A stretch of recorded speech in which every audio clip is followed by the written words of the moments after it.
Hello everyone. Today we will discuss about the question answers of your last one act play, The Sleepwalkers by Nizam Ezekiel. We have already discussed about the summary of that play in the previous lecture, uh, and you will tick mark your important question answer with the page number of your MBD textbook. First of all, short answer type questions about 20 to 30 words. First question is, what kind of a play is The Sleepwalkers? Page number 213, 213. What kind of a play is The Sleepwalkers? Question number first. Sleepwalker किस तरह का नाटक है? This play is in the form of a farce. It is a satire on the so-called liberal educated men and women of modern India who still imitated the westerns blindly in everything. ये नाटक एक प्रकार का एक फार्स है, एक हास्यास्पद नाटक है जो कि भारत के तथाकथित पढ़े लिखे उदारवादी और पुरुषों और स्त्रियों पर, आधुनिक भारत के पुरुषों और स्त्रियों पर लिखा गया है, जो बिना सोचे समझे अंधाधुंध पश्चिम लोगों की नकल करते हैं. Question number second, why are the Indian guest wearing mask? कि इस नाटक में भारत के जो लोग हैं, जो मेहमान हैं, भारतीय मेहमान, उन्होंने मास्क क्यों डाले हुए हैं? The Indian guest have no individuality of their own. They are just types and represent the typical traits of the group they belong to. That is why they are wearing masks. उन्होंने इसलिए mask डाल रखे हैं क्योंकि नाटककार निज़म इसके लिए दिखाना चाहता है कि भारतीयों की अपनी कोई पहचान नहीं है और वो एक प्रकार के एक वर्ग से संबंध रखते हैं और वो सिर्फ एक प्रकार मात्र हैं जो एक अलग तरह की समाज से संबंध रखते हैं, इसलिए उन्होंने मास्क डाल रखे हैं.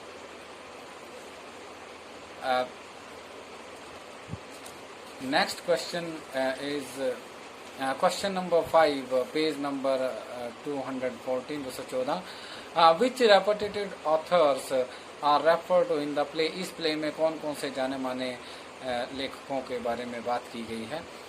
Hemingway and Tagore have been referred to in the play. While Hemingway was an American novelist and short story writer, Tagore was an Indian poet, novelist, playwright and short story writer. इस नाटक में दो बड़े लेखक की बात की गई है, Hemingway, Ernest Hemingway and Rabindranath Tagore. Ernest Hemingway एक अमेरिकन नॉवलिस्ट और शॉर्ट स्टोरी राइटर हैं, जबकि Rabindranath Tagore Indian poet, novelist, playwright और शॉर्ट स्टोरी राइटर है. Question number 7, how does Ezekiel satirize economic and cultural exchange programs? Nissim Ezekiel किस प्रकार से आर्थिक और सांस्कृतिक आदान प्रदान संबंधी कार्यक्रमों पर सैटिराइज, इट मीन्स व्यंग्य करता है इस नाटक में? Answer is, Ezekiel shows in his play how Indians feel proud of their transcendence in spiritual matters while Americans feel proud of their being below thought. While Americans feel proud of their material prosperity, Indians feel satisfied with their economic backwardness. In such a situation, any economic or cultural exchange becomes just a farce. इसमें इज़ेकियल ने बताया है कि भारतीय लोग अपने आप को भौतिक बनाने में ज़्यादा विश्वास करते हैं, कि ज़्यादा सोच विचार करते हैं. वो अपने आप को बहुत बड़ा मानते हैं कि सोचना और किसी चीज़ के बारे में विचार करना भौतिक आध्यात्मिकता की ओर अपने आप को ले जाने में बहुत बड़ा मानते हैं. जबकि अमेरिकन्स अपने आप को सोच विचार करने वाले व्यक्तियों को अच्छा नहीं मानते और अमेरिकन्स अपने आप को भौतिकवादी चीज़ों में ज़्यादा अपने आप को अच्छा मानते हैं कि ज़्यादा से ज़्यादा भौतिक चीज़ें होनी चाहिए. जबकि भारतीय लोग अपने आप को आर्थिक रूप से पिछड़ेपन में अपने आप को संतुष्ट रखते हैं, जबकि आध्यात्मिक तौर पर अपने आप को आगे रखने में ज़्यादा प्राउड फील करते हैं. और इस तरह की जब सिचुएशन पैदा हो जाती है तो आर्थिक तौर पर और सांस्कृतिक तौर पर अगर कोई आदान प्रदान होता है इस नाटक के द्वारा तो वो एक मजाक है, एक व्यंग्य है। Question number 10 page number 215 page पर question number 10, how will the magazine blank contribute to containing violence in Bengal. एक इसमें मैगजीन शुरू करता है, एक जो मिस्टर मॉरिस है अमेरिका से जो आए हैं, वो इंडिया में आके मैगजीन शुरू करते हैं, उसका नाम होता है ब्लैंक। वो किस तरह Bharat to containing violence in Bengal, किस तरह हिंसा को, बंगाल में जो हिंसा हुई थी उस समय, उसको रोकने में किस तरह ब्लैंक पत्रिका अपना योगदान देती है। Bengalis are said to be full of thoughts which leads them to acts of violence like stone throwing and burning of bushes।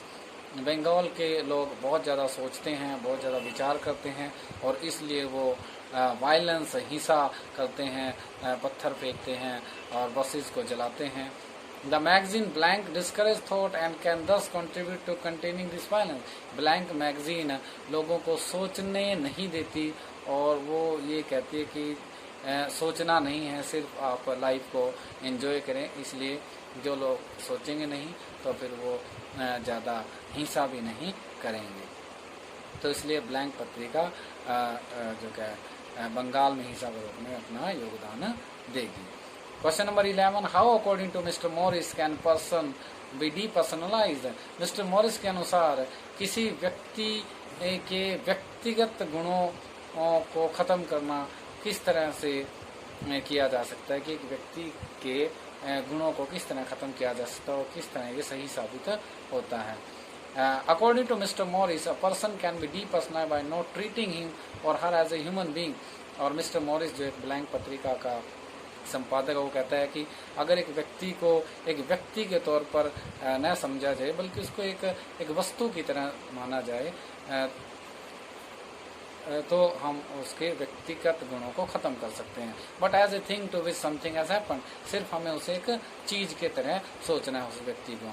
He or she can be depersonalized by not treating him or her as an individual but as a type of something. हमें चाहे वो औरत है या पुरुष है, हमें सिर्फ उसे एक वस्तु के तौर पर समझना है, सोचना है, एक व्यक्ति के तौर पर नहीं सोचना। तो इसलिए अगर हम इस तरह सोचेंगे उनको, तो उनके व्यक्तिगत गुणों को ख़त्म किया जा सकता है। अब हम करते हैं, let's start long answer type question about 100 words, 100 शब्दों में है। Page number 215, question number first, bring out the significance of the title the sleep walkers. Sleep walkers जो इस नाटक का नाम दिया गया है, वो किस तरह सही फिट बैठता है। Sleepwalking is a disorder that cause people to get up and walk while they are asleep। Sleepwalking एक प्रकार की बीमारी है, नींद में चलने की बीमारी है, जिसमें लोग नींद में चलते हैं और वो खड़े हो जाते हैं और फिर नींद में चलते हैं। Actually it is more than just walking and can involve a series of complex behaviour. वास्तव में ये केवल एक नींद में चलना ही नहीं है, बल्कि इससे एक अलग तरह के व्यवहार, पेचीदा व्यवहार का जन्म भी होता है। The Indian guest in the play have been very aptly called sleepwalkers. और इस नाटक में जितने भी कैरेक्टर्स हैं, जो भारतीय मेहमान हैं, उनको स्लीप वॉकर्स कहा गया है। वो नींद में चलने की तरह दिखाए गए हैं। They include professor Shah, miss Ganguly, mister Raman, mister Kapoor and mister Verma. ये सभी स्लीप वॉकर्स हैं। Each of them is sleepwalker in so far as they don't know what they are doing and what for. क्योंकि वो कर रहे हैं जो उन्हें पता नहीं है कि क्या करना है और किस लिए वो कर रहे हैं। Professor Shah is a teacher but spends no time in preparing his lecture. Professor Shah एक टीचर है, लेकिन कभी भी अपने लेक्चर्स तैयार नहीं करते। He use notes that were prepared 20 years ago। और वो वही नोट्स यूज करते हैं हर बार जो उन्होंने 20 साल पहले बनाए थे। Miss Ganguly writes plays but the themes are supplied by the government. Miss Ganguly नाटक लिखती है, लेकिन उनकी जो सामग्री है, जो उनके मटेरियल है, जो कंटेंट है, वो सरकार द्वारा भेजा जाता है, इसलिए उनका कोई योगदान नहीं है। Mister Kapoor is a journalist but one wonders what he could be writing for the Indian automobiles. Mister Kapoor एक जर्नलिस्ट हैं, एक पत्रकार हैं, लेकिन वो इंडियन ऑटोमोबाइल्स के लिए लिखते हैं, तो आप सोच सकते हैं वो किस तरह के पत्रकार हो सकते हैं। Mister Raman is a short story writer but specially in reporting strikes, protest, procession etcetera. Mister Raman एक शॉर्ट स्टोरी राइटर हैं, लेकिन वो रिपोर्ट कैसी करते हैं, हड़ताल की, विरोध की और जुलूस की। In short we can say that all these characters are sleepwalkers since they don't even realize the futility of what they are doing। इसलिए हम ये कह सकते हैं कि इसमें जितने भी कैरेक्टर हैं वो स्लीप वॉकर्स हैं और उन्हें पता नहीं वो क्या कर रहे हैं और किस लिए कर रहे हैं वो जो भी कर रहे हैं, और उन्हें ये नहीं पता कि don't even realise the futility of what they are doing, कि वो जो कर रहे हैं वो व्यर्थ है और वो कोई काम का नहीं है। Even Mr. Morris is a sleepwalker who says his magazine will bring happiness through suppressing thought and humor। और यहाँ तक कि जो मिस्टर मॉरिस जो एक मैगजीन चलाते हैं, अमेरिका से आते हैं, ब्लैंक, वो भी एक स्लीप वॉकर हैं, क्योंकि वो एक ऐसी मैगजीन चलाना चाहते हैं जिसमें विचारों को दबाया जाता है और जिसमें एक हास्य पैदा किया जाता है। And next is page number 217। How can the American magazine blank enable the readers to dispense with thinking. Mister Morris द्वारा जो एक मैगजीन शुरू की जाती है ब्लैंक, वह किस तरह पाठकों को सोचने उनको ये कैसे एहसास दिलाती है कि लोगों को सोचना नहीं है, सोचने से छुटकारा पाने के योग्य वो कैसे बनाती है। Mister Morris, the answer is mister Morris the editor and publisher of the blank believes that thinking is the chief cause of division and unhappiness in the world। Mister Morris जो कि ब्लैंक पत्रिका के एक संपादक हैं, उनका ये मानना है कि सोचना ही, जो लोग सोचते हैं और बहुत ज़्यादा सोचते हैं, वो ज़्यादातर वर्ग संघर्ष पैदा करते हैं और दुख का कारण भी सबसे ज़्यादा यही है। This happiness can be decrease by discourage thought. अगर हम सोचना बंद कर देंगे और अपने तरीके से ज़िंदगी जिएंगे तो इन दुखों को, इन जो अनहैप्पीनेस को अप्रसन्नता, अनहैप्पीनेस को कम किया जा सकता है और प्रसन्नता को बढ़ाया जा सकता है। As long as people think they will come to different conclusion. जितना लोग सोचेंगे उतना ही वो एक निष्कर्ष पर पहुंचेंगे। These different conclusions lead to divisions, conflicts and ultimately wars। और ये जो निष्कर्ष पर पहुंचते हैं ये लोग सोचने के बाद, ये वर्ग संघर्ष को बढ़ाते हैं, श्रेणियों को बढ़ाते हैं, क्लास वर्ग बनाते हैं, अलग अलग क्लास बना देते हैं ये, और उनमें द्वंद्व पैदा करते हैं, झगड़े पैदा करते हैं और फिर इन दी एंड युद्ध पैदा होते हैं। Humanity is peaceful when it does not think. जब हम सोचना बंद कर देंगे तो मानवता शांति से जी सकती है।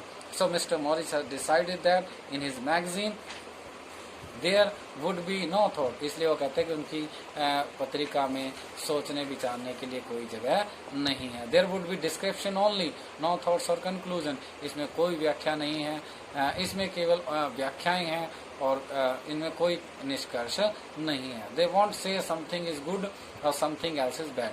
ना इसमें किसी के लिए बुरा कहा गया, ना किसी के लिए अच्छा कहा गया। They would merely report it, केवल इसमें रिपोर्ट तैयार की गई है। They would tell their readers what is going on. और वो सिर्फ रीडर को ये बता रहे हैं कि क्या होने जा रहा है। The readers can thus be up to date without thinking. और रीडर अप टू डेट रहेंगे बिना सोच विचार के।